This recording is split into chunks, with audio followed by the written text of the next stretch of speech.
If you've ever tried learning the handstand, you probably realize that it's unrealistic to just go for it immediately.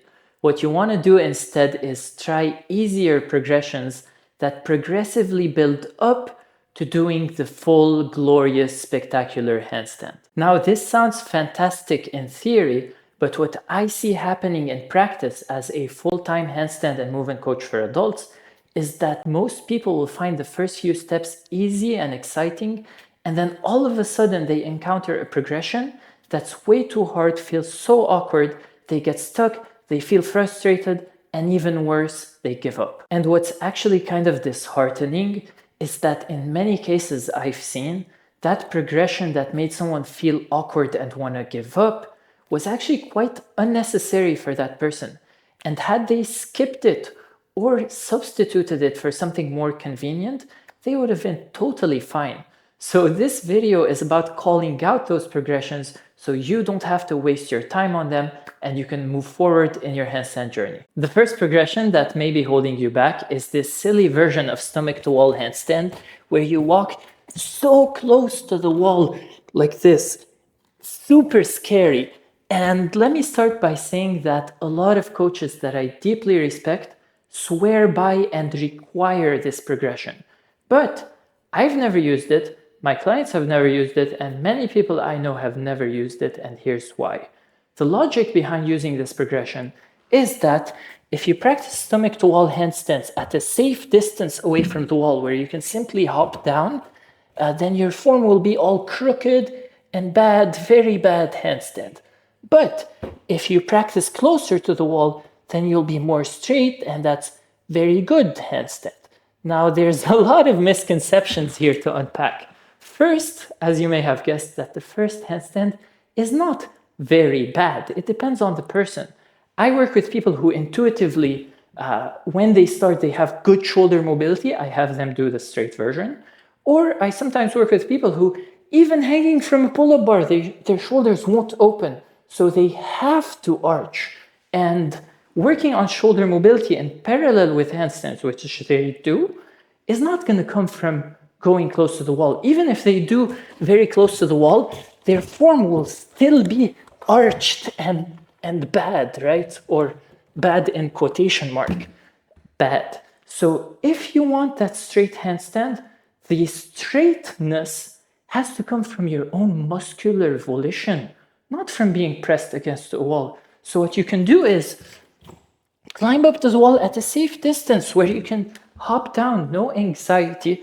And from there, try to find the alignment you want, film yourself, explore. And from there, try to find your balance like this. So not too far from the wall, not too close. And you try to find your balance.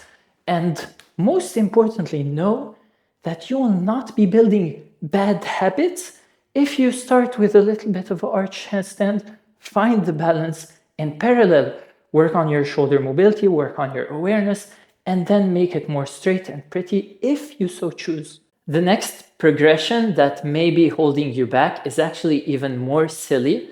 And it's unfortunate because I know the person who started this and I know their intentions are pure, so I'm not going to call them out. But there is a quite famous teacher who sells a premium handstand course where step one is to be able to do active 90-degree wrist extension. That means that I need to be able to get my wrists to 90 degrees without using the other hand. And yes, that's as far as mine go. Now, this is unfortunate because now I get people who say, oh, I've been stretching my wrists out and I can't get it. And I'm giving up on handstands because I can't do the 90-degree wrist extension. I cannot do it either. None of my students can. None of my coaches and colleagues can. So this person claims that he's taught hundreds of people and this is step one, and I don't know where those hundreds of people have come from. You do not need to do this. This is my active wrist extension. I cannot do more. I've been stretching it for 4 years at this point, and I can do handstands totally fine. I can even do planches. I can even do one-arm lifts. Totally fine. No need to have this. Finally, the last progression that may be holding you back, and I have Jillian helping me with this demo because I can't even do it, is the L hold against the wall. Now, this is actually not a bad exercise if you have the flexibility. So Jillian, show us your forward fold. And as you can see, Jillian's forward fold is very deep and her legs are very straight. So this exercise might not be so bad for her.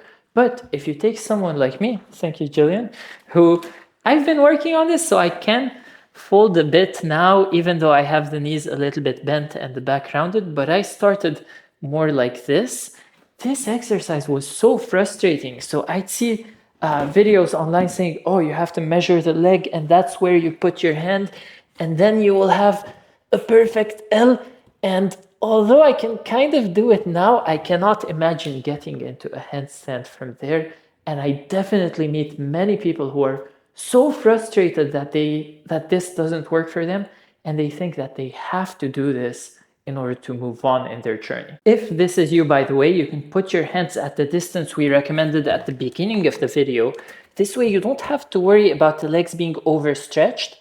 As you try to lean forward, get light on the wall with the toe and feel the balance there until it becomes a no-brainer to lift the leg and balance your handstand. Thank you for staying till the end. If you like my approach and perspective on handstands and you'd like to support me or work with me, I offer one-on-one coaching, pretty affordable group coaching, and a course. DM me or send me an email and I will respond to you personally. No team, no AI, I will respond to you and we can find what's best for you.